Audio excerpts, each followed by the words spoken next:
Christmas Eve arrived wrapped in warmth and effort. My Denver home smelled of roasted turkey, cinnamon cider, and pine from the towering tree I had decorated myself. 22 guests filled the dining room, family, friends, laughter. I should have felt proud. Instead, my chest felt tight, like something fragile was about to shatter. I had planned this night for weeks. Every candle, every plate, every folded napkin mattered to me, not because of appearances, but because family mattered, or at least it used to. After dinner, gifts were exchanged, smiles were forced, gratitude felt thin. When it was my turn, I slid a small wooden box across the table toward my son, Matthew. He looked curious, almost nervous. "Go ahead," I said softly. Inside was a pocket watch, old, scratched, polished with care.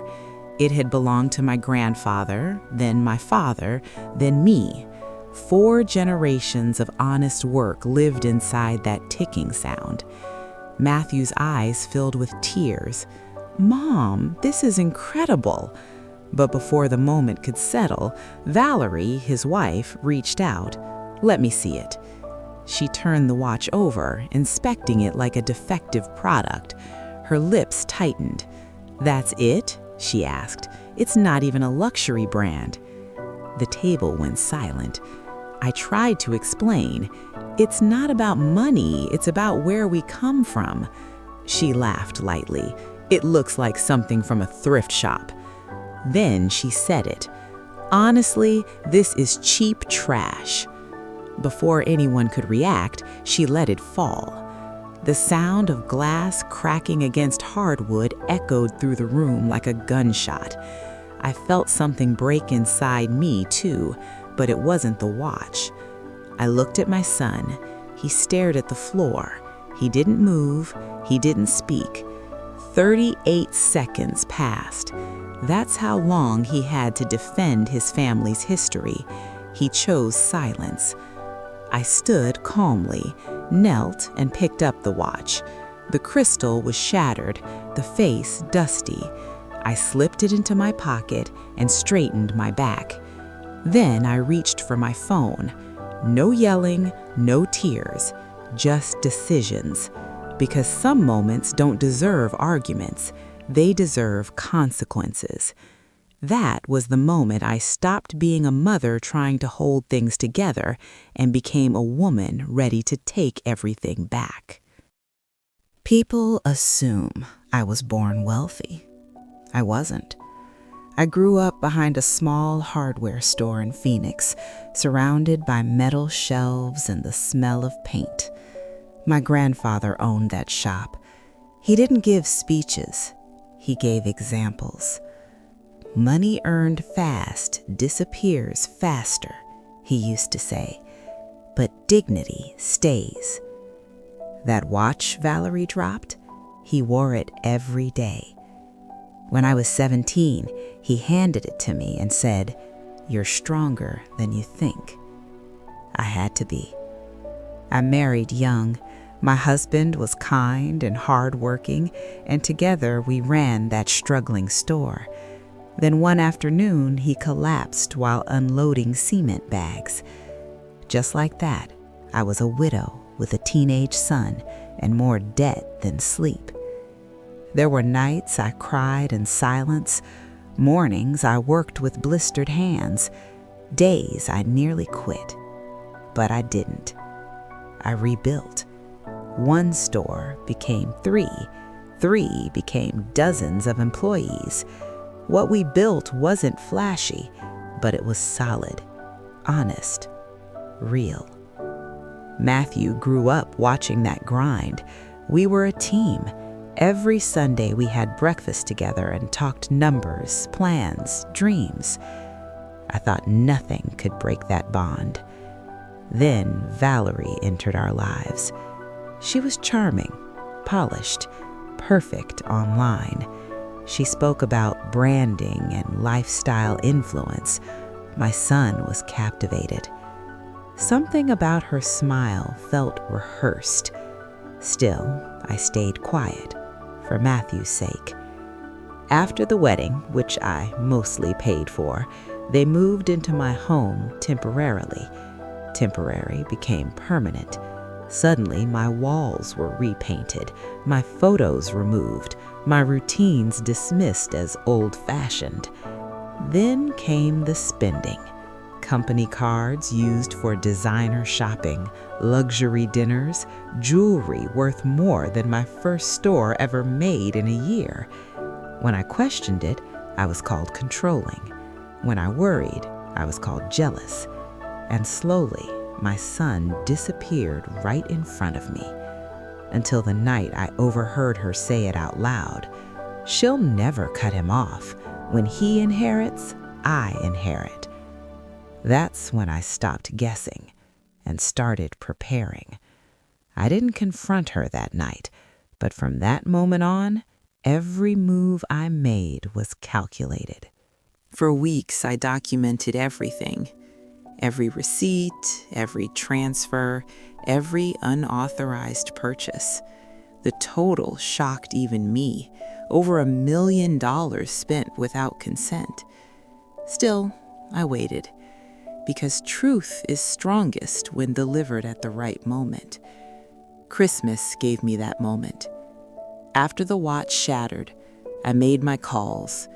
The BMW I owned, repossessed. Christmas Eve. The corporate accounts, locked. The credit cards, canceled. I didn't raise my voice once. Valerie panicked. My son accused me of overreacting. I looked at him and said calmly, "You had 38 seconds. Then I played the recording.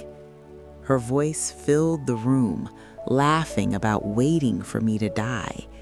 You could hear the realization hit him like a wave. For the first time in years, he really saw her. The house emptied slowly that night. Awkward goodbyes, whispered support. At 1 a.m., Matthew sat across from me at the kitchen table, broken. "I didn't want to see it," he admitted. "It was easier to believe you were the problem." We cried. Not loudly, honestly. Over the following weeks, reality arrived fast. No money meant no friends. No luxury meant no followers. Valerie's online world collapsed overnight. She took a retail job. She came home exhausted, quiet, changed. And something unexpected happened. My son came back. He asked to start working from the bottom again, sweeping floors, serving customers, learning humility the hard way. For the first time, he earned instead of spent. And for the first time in years, I felt peace. But the story didn't end with punishment. It ended with something far more powerful.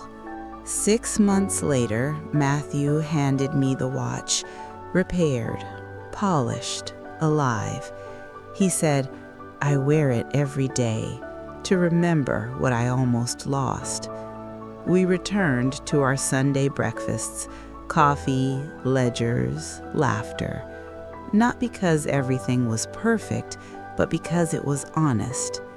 Valerie eventually left, not in anger, in acceptance. One day she came back, not for money, not for favors, just to apologize. "I built my life on illusion," she said. "You built yours on truth." I forgave her, not for her sake, but for mine. That watch now sits with me again, waiting for the next generation. Because legacy isn't about wealth, it's about boundaries. It's about knowing when love becomes self-betrayal. And it's about remembering that dignity, once taken, must be reclaimed. If this story stirred something inside you, stay with me, because sometimes losing everything is how we finally get ourselves back. A year passed after that Christmas. The kind of year that quietly reshapes a life. My house felt different. Not emptier, but calmer. No forced smiles. No walking on eggshells. Just peace. Real peace. The kind you only feel after choosing yourself, even when it hurts. Matthew changed the most. He worked long days at the Mesa store, the oldest one, the place where my grandfather once stood behind a simple counter with sawdust on his sleeves. My son came home tired, hands rough, eyes clearer. He stopped chasing appearances and started rebuilding character. One evening, as we closed the store together, he said something that stayed with me. "I thought love meant holding on at all costs," he said. "Now I know it means knowing when to let go." I nodded. That lesson had cost him dearly, but it saved him. As for Valerie, life humbled her quickly. Without borrowed luxury, she had to face herself. She worked, paid rent, learned what most people learn early, but some learn late. We didn't become friends. We didn't become enemies either. We became strangers who had taught each other something painful but necessary. And me? I finally rested. Not because my life was easy, but because it was honest. I traveled. I laughed more. I slept better. I stopped apologizing for setting boundaries. I stopped confusing generosity with obligation. One quiet December evening, almost exactly a year later, I sat alone on the porch with a cup of hot chocolate. The same lights glowed, the same cold air touched my skin. I opened the watch. Tick, tock. 4 generations had carried it through wars, loss, poverty, rebuilding, and forgiveness. It survived because someone always chose dignity over fear. That's when I understood something clearly. You can love deeply and still walk away. You can give everything and still say enough. And you can be kind without being weak. People often ask me if I regret what I did that night. I don't, because self-respect is not cruelty. Boundaries are not punishment. And silence when respect is being destroyed is the most expensive choice of all. If you're listening to this and feel like you're losing yourself trying to keep someone else comfortable, this is your sign. Choose yourself. If this story touched you, share it with someone who needs strength today. And stay with me, because sometimes the most powerful comeback is simply refusing to be disrespected ever again.